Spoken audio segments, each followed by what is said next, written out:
Là, je propose qu'on regarde un petit peu une introduction à la théorie de Minkowski. La théorie de Minkowski, bon, ben, à la grecque, bah, évidemment, c'est pas au programme, mais dans les écrits, c'est vrai qu'on touche un petit peu à ça. C'est intéressant d'être alerte vis-à-vis des méthodes. D'autant plus que ce sont des méthodes, en fait, si on doit résumer les choses, c'est finalement de dire que dans Rn, quand vous avez un objet qui a un certain volume, vous avez envie de dire qu'il contient des points entiers. Et c'est comme ça que vous trouvez des solutions à des équations différentielles.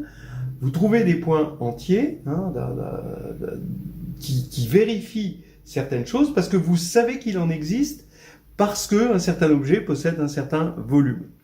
Bon, c'est pas tout à fait ça parce que maintenant vous pouvez imaginer un objet qui a un volume assez grand mais qui arrive à zigzaguer entre les points entiers.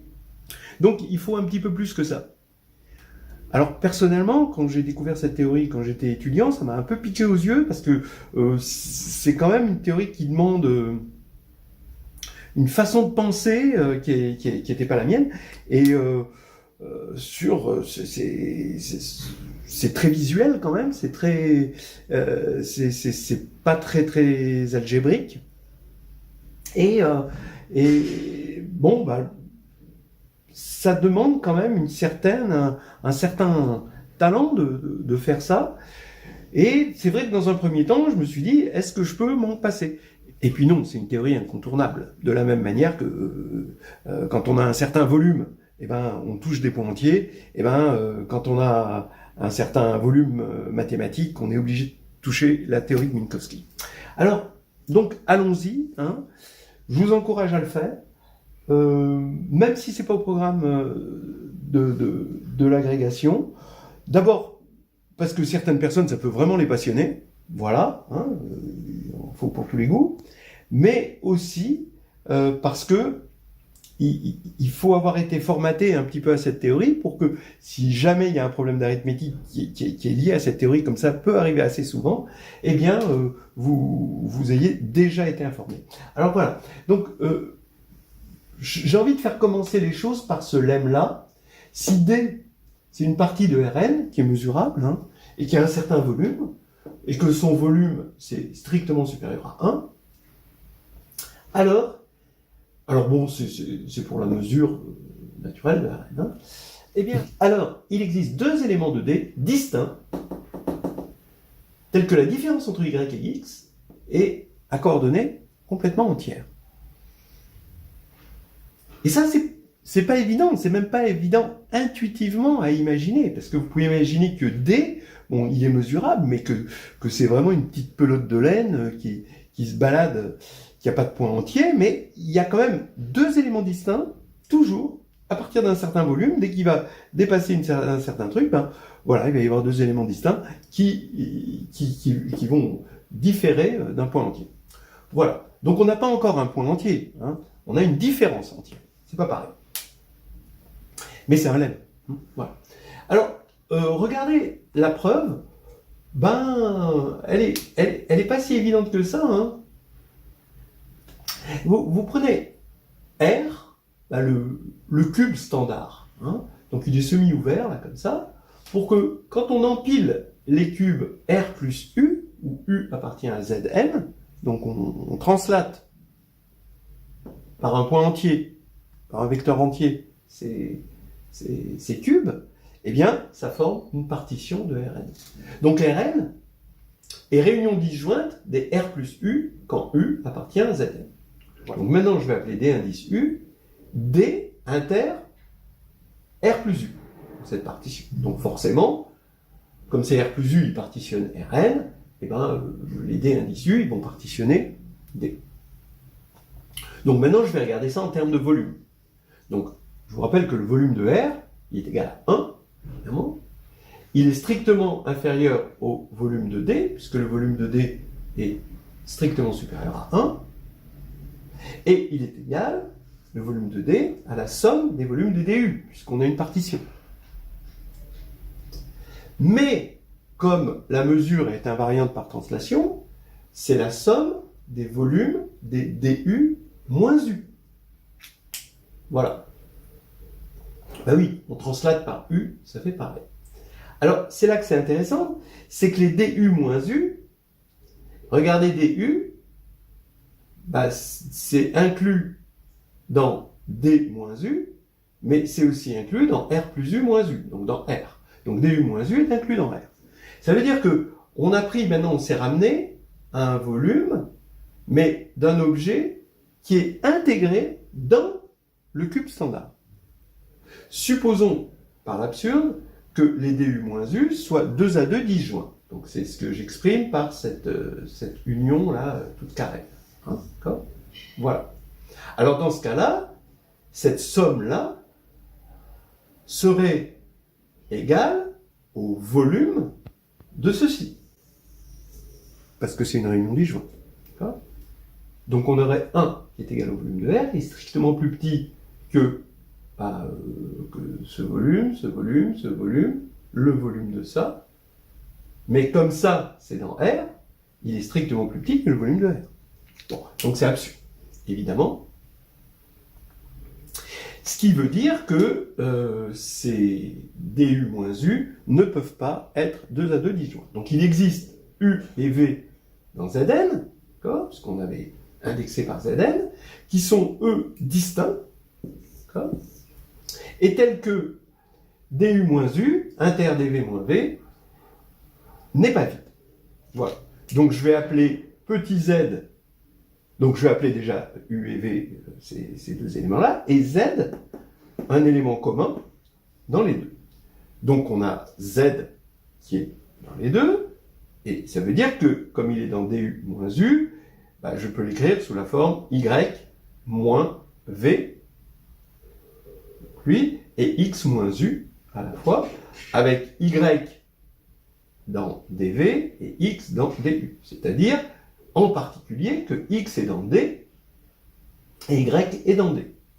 Mais maintenant, cette égalité, cette double égalité, ça nous donne que x, l'égalité ça égale ça nous donne que y moins x est égal à v moins u. Et donc c'est dans Zn, bien sûr, et c'est non nul, parce qu'on a pris u et v distincts. Alors, regardez un petit peu l'idée de la preuve, quand même. Hein. Donc, vous avez ici votre domaine D. Ici, vous avez vos translatés de votre cube, bon là qui est un carré, parce qu'on n égale 2, et votre domaine D, il est de volume strictement supérieur à 1.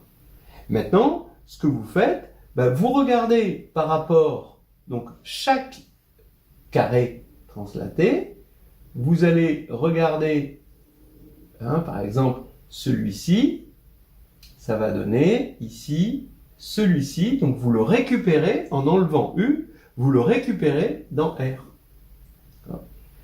Et celui-ci, vous enlevez V, maintenant vous le récupérez dans R.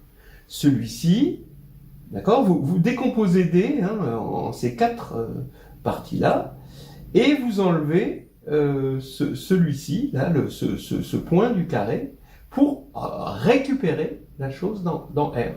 Donc vous avez lui que vous allez voir ici, et lui que vous allez voir ici. Et maintenant, pour une question de volume, vous allez avoir des intersections, forcément. Et vous voyez que ici, puisque vous avez tout rapatrié dans la même chambre, quoi. Et donc ici, vous allez avoir une intersection, vous avez votre Z ici, et donc, comme c'est ce Z-là, on va pouvoir récupérer d'où venaient ces deux-là. Ils venaient de ces U et V là.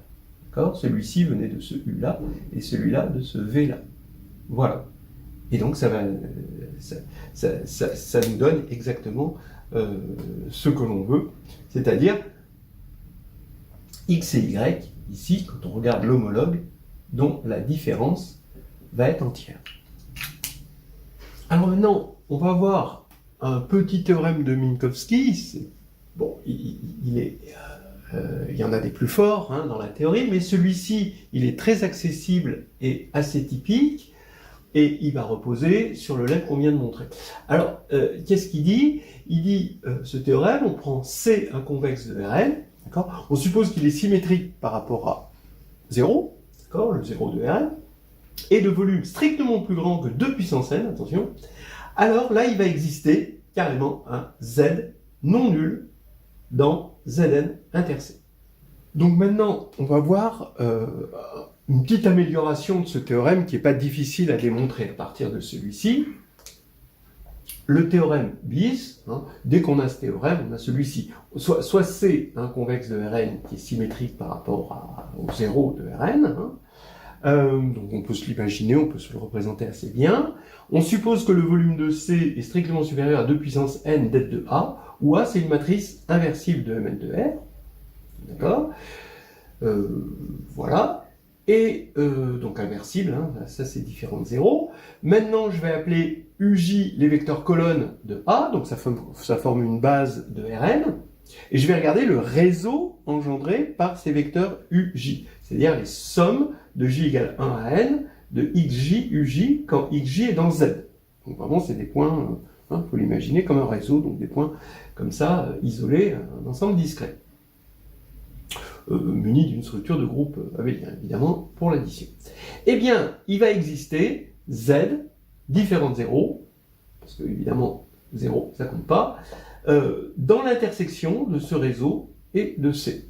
Donc, évidemment, vous imaginez que ce réseau, à cause du déterminant de la forme volume, il est plus gros, et bien sûr, ça demande une contrainte plus grande au volume de C. Alors, bon, donc, comment, à partir de ça, prouver ça, c'est pas difficile.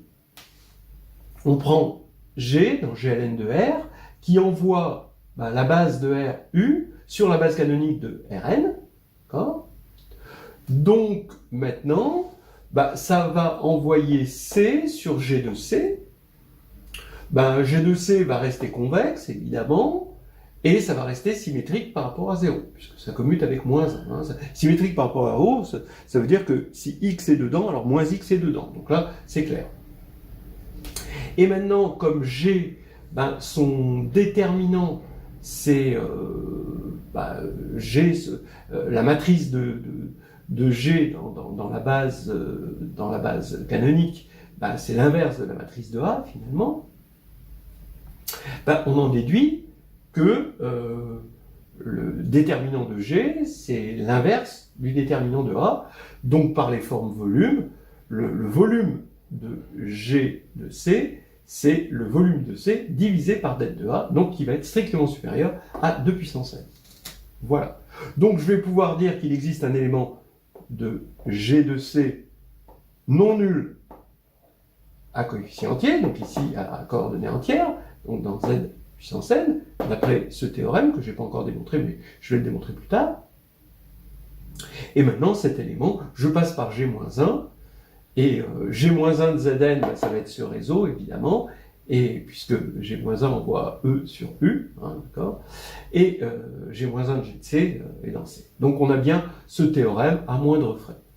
Bon, alors maintenant, démontrons ce théorème. Maintenant, avec le lemme, c'est pas difficile, parce qu'on va poser C', d'accord, est égal à 1 demi de C, donc vous prenez l'homothétie de rapport 1 demi et que vous appliquez à C, évidemment, l'homothétie, son déterminant, c'est 1 sur 2 puissance n, par les formes volume, vous avez le volume de C', c'est 1 sur 2 puissance n, volume de C, qui maintenant, par hypothèse, est strictement supérieur à 1, donc vous allez pouvoir dire qu'il existe x et y dans C' de différence non nulle et entière, d'accord? Donc ça c'est le lemme. Donc comme x et y sont dans C', 2x et 2y sont dans C, forcément.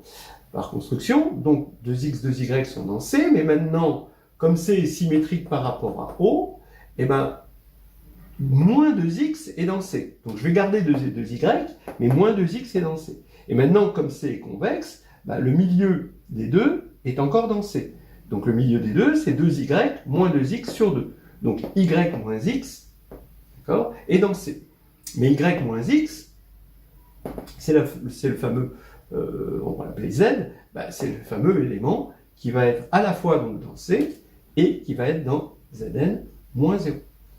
Donc ce qu'il faut s'imaginer, hein, c'est, vous voyez, ce convexe qui doit être symétrique. Bah, là ici, pour n égale 2, il faut, dès qu'il va dépasser 4, bah, ça y est, on ne pourra pas y couper, il y aura des points entiers. Voilà. Et donc ça permet de résoudre des problèmes de type diophantien, hein, et on verra par la suite ce que ça implique pour les nombres de Piso.